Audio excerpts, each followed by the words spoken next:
in San Francisco.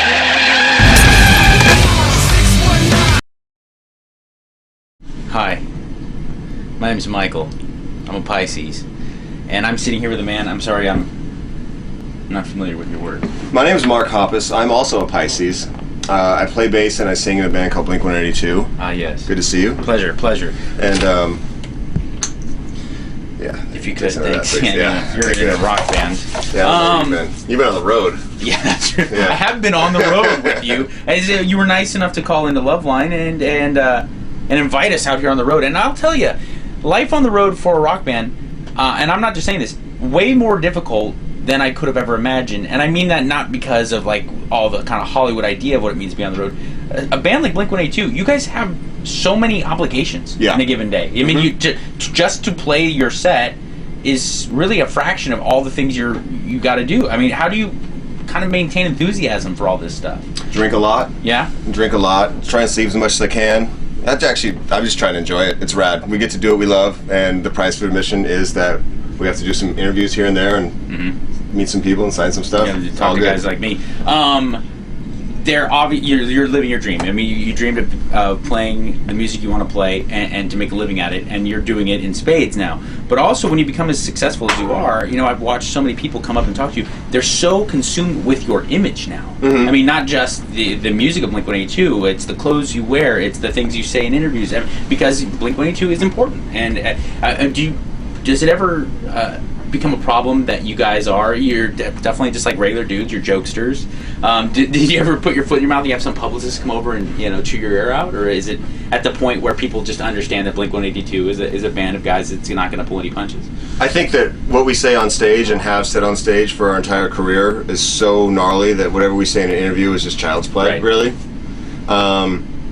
And plus, I mean, we don't really ever think about having an image. I think that our image was always just that we were ourselves, whereas other bands were trying to be cool or trying to act like they were punk rock or whatever. We're silly guys sometimes, and sometimes we're not, and we're just as God made us. I hear you. That's a good way. That's a good perspective, Mr. Hoppus. Now, you have the job that most everybody in the world, certainly guys, want, and that is rock star.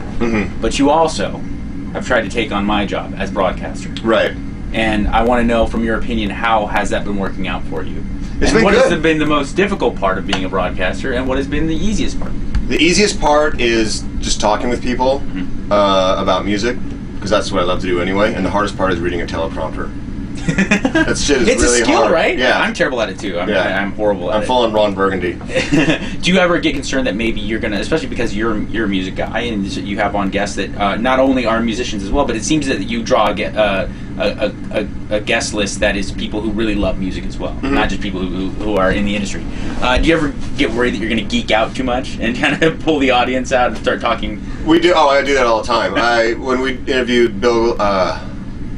Why am I spacing his name right now? Steve Martin, sorry. Yeah. Well, I interviewed Steve Martin, and he was talking about, he plays banjo, and I started talking about the tunings and the different banjo strings, and one's an octave of the other one, and there's one that's the same, and you use that as a drone, and they... A lot of similarities to bass, right? I mean, in a certain way, as far as like how you, with a fingerstyle approach to banjo, or no?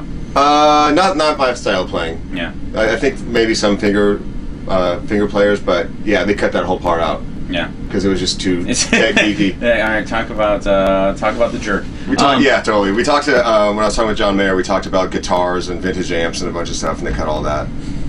It is strange because I find myself doing that too, but I don't have any. I'm not excellent in any field, so I have no business geeking out. But I find like we'll have guests on Loveline, and I'll talk about like really uber like niche stuff, and Dr. Drew has to kind of like smack me on the side of the head and make sure you pull me out of it. So, but I wish you the best of success, and much like how Steve Martin, known for being a comedian but also a world-class musician, it's got to be insulting to a guy like you.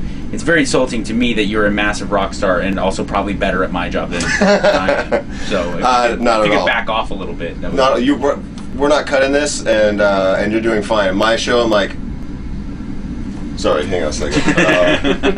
Oh yeah, okay. So I don't want to take too much time out of your day because, like I did say at the beginning, you guys are so busy. It's unbelievable to kind of get a bird's eye view.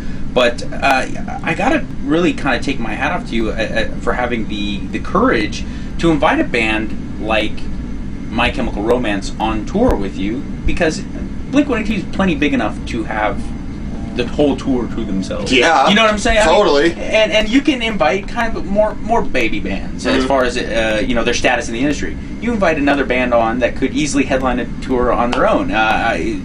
Were you ever hesitant to invite a band like My Chemical Romance, or does it just up the status of the tour? I think it just makes the tour that much more fun. I think that it gives people that much more value for their money. I think that it inspires us to play as well as we can because we're playing against amazing bands. Not against, but on the same stage. I think that this tour is awesome in that all the bands on it are similar enough in vibe and maybe in genre that it makes for a great show, but they're different enough that you don't feel like you're watching the same exact band 4 times in a night. Right. Especially because there's only 3 bands. Who are some of the bands that you see out there that you just know are going to be the next big thing?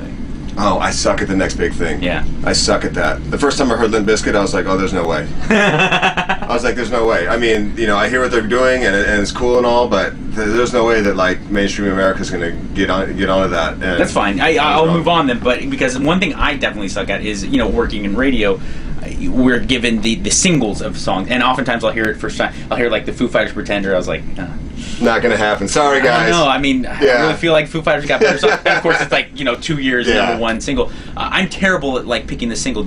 Are you guys in Blink?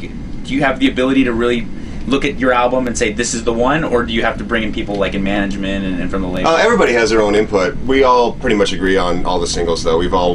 There's never been a fight as to like we think this is a single, and people have been like, no, it's not. And more of your, I think. I don't want to say exploratory stuff, but more some of the stuff that you break out of the typical like Blink pop punk stuff, I found has become like in later years more successful than it was when it initially hit the market. You know what I'm saying? Mm-hmm. Are you at all surprised at how like some of your songs have really grown in popularity as time has gone on? Yeah, definitely. A song like "I Miss You," which was the one I was thinking. Yeah, totally. Which is a great single. I think that it's one of those songs that stays with people.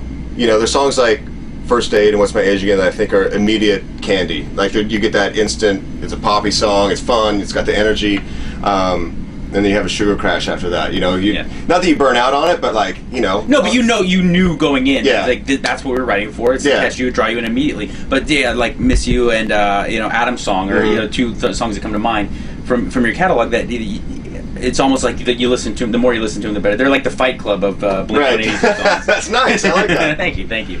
Honestly, dude, thank you so much for carving time out of your day and calling into the show the other night. Absolutely. Like I told you on the air the other day, you guys in Blink have always been so awesome. And it's so easy to deal with because we have to deal with a lot of people in the entertainment industry, and now you do too as a guy who interviews people. And it's so awesome and refreshing when there's guys like you who are so thank you very much. So appreciate charismatic that. and nice, man. Appreciate it. Thank you, dude. All right, get off my bus. All right.